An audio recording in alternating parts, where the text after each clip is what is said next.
उस जैसा कोई दूसरा सार गर्भित,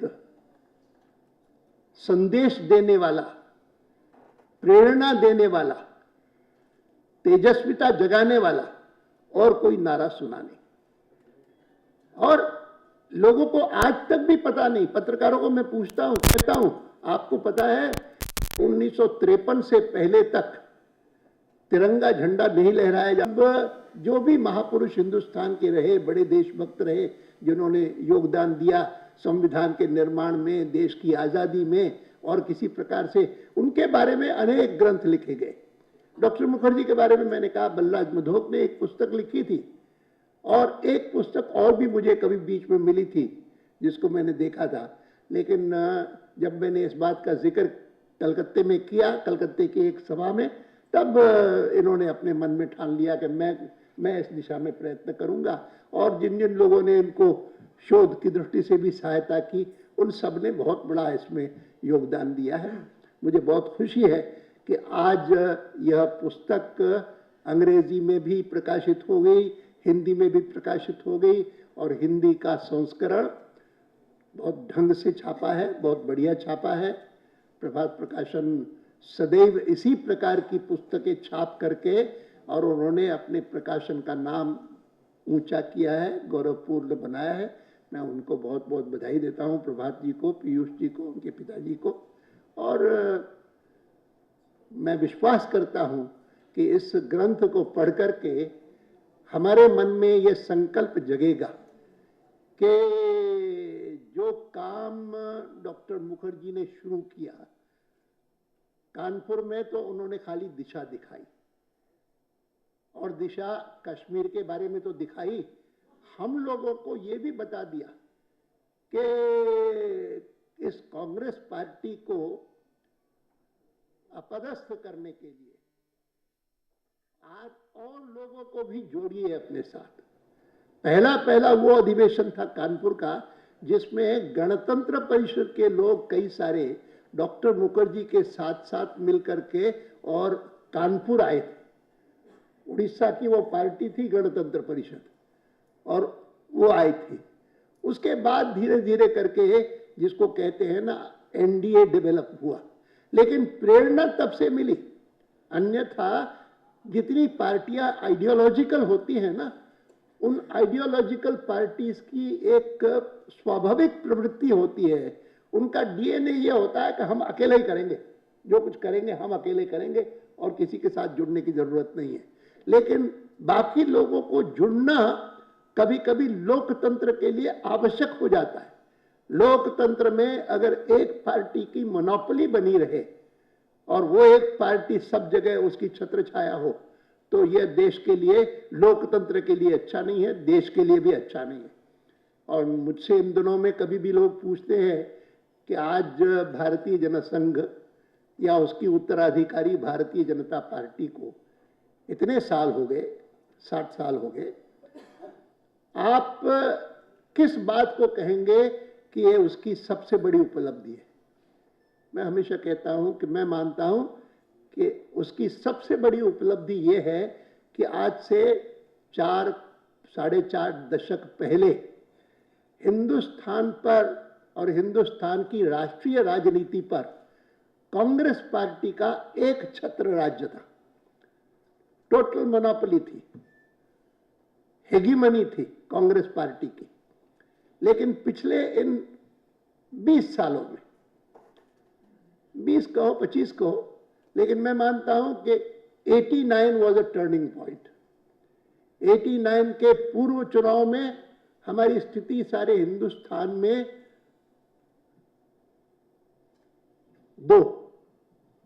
सारे हिंदुस्तान में लोकसभा के लिए खड़े किए जितने लोग, 250 पौने 300, उसमें से 2 सीटें मिली हमको, और वो टर्निंग पॉइंट बना। उसके बाद आगे बढ़ते गए, पीछे मुड़ करके नहीं देखा। लेकिन पहला जो चुनाव था उसका मुझे स्मरण है, और डॉक्टर श्यामा प्रसाद मुखर्जी के बारे में बोलते हुए मैं उसको कभी भूल नहीं सकता हूं कि पहले चुनाव में हम 1952, मैं उन दिनों में राजस्थान में था, और राजस्थान में भारतीय जनसंघ के कार्य में लगा हुआ था और उस पहले चुनाव में सारे हिंदुस्तान में हमको कितनी सीटें मिली पता है आपको? 3 मिली।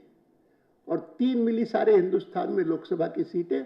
और जब 84 में 2 मिली तो लोग कहते थे कि देखो 52 में पहले चुनाव में 3 मिली थी और अब 2, जिसमें से 2 थी बंगाल से, एक डॉक्टर मुखर्जी थे और एक और थे, और एक थी राजस्थान से। लोकसभा छोड़िए, लेकिन विधानसभा का मैं आपको बताऊं तो मैं उसका जो फॉलोअप वो भी बता सकता हूं कि विधानसभा के लिए हमने 800-900 खड़े किए थे सारे हिंदुस्तान में, एमएलए के कैंडिडेट। कितने मिले हमको? 35। सारे हिंदुस्तान में सब असेंबलियों में मिला करके 35 सीटें मिली जनसंघ को, जिन 35 में से 9 सीटें बंगाल से थी और 8 सीटें राजस्थान से थी। 8 सीटें राजस्थान से, 9 सीटें बंगाल से, और 9, 8, 17, 35 का आधा जो है वो इन 2 स्टेट से था। और इन 2 स्टेट्स में से एक मैं था, एक में मैं था। तो इस कारण इस प्रसंग को कभी नहीं भूलता हूं कि ऐसी स्थिति आई कि वहां पर एक असेंबली में विवाद का विषय यह था कि जागीरदारी सिस्टम अबॉलिश करना चाहिए कि नहीं करना चाहिए। और हमने अपने घोषणा पत्र में, भारतीय जनसंघ ने लिखा था कि जागीरदारी सिस्टम इज नाउ आउटडेटेड, वो खत्म होना चाहिए। और इसीलिए जब कांग्रेस पार्टी की ओर से विधेयक लाया गया तो स्वाभाविक रूप से हमारी तरफ से सब एमएलए को कहा गया कि आपको इसका समर्थन करना है, क्योंकि हमारे मैनिफेस्टो में लिखा है। और वो समर्थन करने के लिए जब कहा उनको, तो उन्होंने हमको कहा कि हम क्यों समर्थन करेंगे, हम तो जागीरदार हैं खुद, हम जागीरदार या पॉलिश का समर्थन नहीं कर सकते। और हमको अगर ऐसा ही करना था तो हम कांग्रेस में चले जाते, आप क्या क्यों आते? नहीं माना उन्होंने। तो मुझे याद है कि हम तो बहुत छोटे थे तब, लेकिन तब डॉक्टर मुखर्जी को फोन किया यहाँ पर, और पंडित दीनदयाल जी उपाध्याय को फोन किया, वो हमारे पास ऑल इंडिया जनरल सेक्रेटरी थे। और तो उन्होंने कहा कि ऐसा है कि पार्लियामेंट चल रही है, मैं शनिवार इतवार को छुट्टी होगी और मैं शनिवार को आ जाऊंगा जयपुर और आकर के सब एमएलए से मिलूंगा। और शनिवार को आए और उनमें से वो जो बाकी लोग जो थे ना, उनमें से एक को कांग्रेस पार्टी ने कई जगह पर कन्वेंशन है, स्पीकर बनाया था, तो उनको डिप्टी स्पीकर को बनाया था एक को।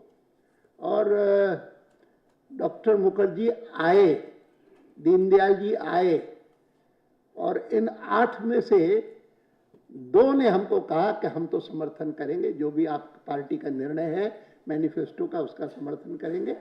6 ने कुछ कहा नहीं, वो चले गए, जयपुर छोड़ करके अपने अपनी कॉन्स्टिट्यूएंसी में चले गए।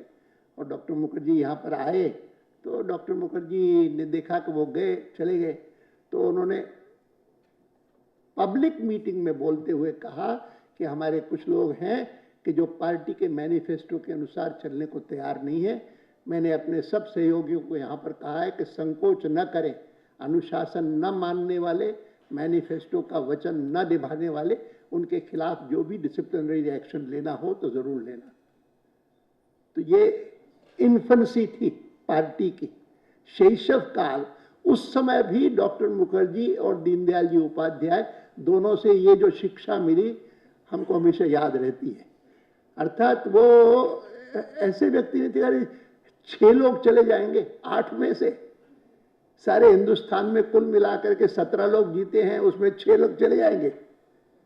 ये नहीं करना, ये नहीं करना, ये उन्होंने कहा जब करो जो कर हुआ।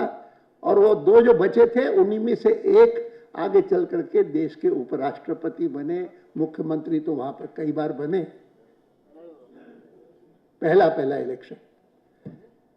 अब ये सारी बातें जो हैं वो डॉक्टर मुखर्जी की श्रेष्ठता और हमारा सौभाग्य भारतीय जनसंघ के या आगे चल करके भारतीय जनता पार्टी के जितने कार्यकर्ता हैं उनको मैं कहा करता हूं कि बहुत कम लोग राजनीतिक क्षेत्र में ऐसे होंगे जिनको ऐसा सौभाग्य प्राप्त हुआ हो कि भारतीय जनता पार्टी जैसी पार्टी के हिस्से बने हैं, कि जो एक प्रकार से एक सांस्कृतिक अभियान का हिस्सा है। जिस प्रकार से रामकृष्ण मिशन के रामकृष्ण परमहंस के अनुयायी परम अनुयायी विवेकानंद जी, वो जब बोलते थे तो उनकी छाप जो है कैसी दुनिया में होती थी, वो शिकागो हो, चाहे लंदन हो, चाहे बर्लिन हो या भारत हो, तो इस कारण थी क्योंकि वो आध्यात्म में रमे हुए, भारत को समझने वाले, भारतीय संस्कृति को पहचानने वाले, लेकिन राष्ट्र महान कैसे बने इस बात की पूरी चिंता करने वाले, बहुत बड़ी बात थी। उसी प्रकार से हम भी इस कार्य में जिस जुटे हुए हैं उस कार्य को कभी भूले नहीं, इतना ही निवेदन करता हुआ मैं मानता हूं कि डॉक्टर मुखर्जी के बारे में जो बताया गया कि मुस्लिम लीग ने भले भारत का विभाजन कराया हो, लेकिन उन्होंने मुस्लिम लीग की जो पाकिस्तान की कल्पना थी उसका विभाजन करवा करके दिखाया। बहुत सारे लोग, आज भी मेरे पास चिट्ठियां आई कि लॉन्ग टर्म वीसा के लिए हमने अप्लाई किया है बहुत दिनों से, लेकिन नहीं मिलता हमको, वो मिलना चाहिए। मैं मानता हूं कि ये सारी जवाबदारी भारत देश की है और भारत की सरकार की है, उसको निभाना चाहिए।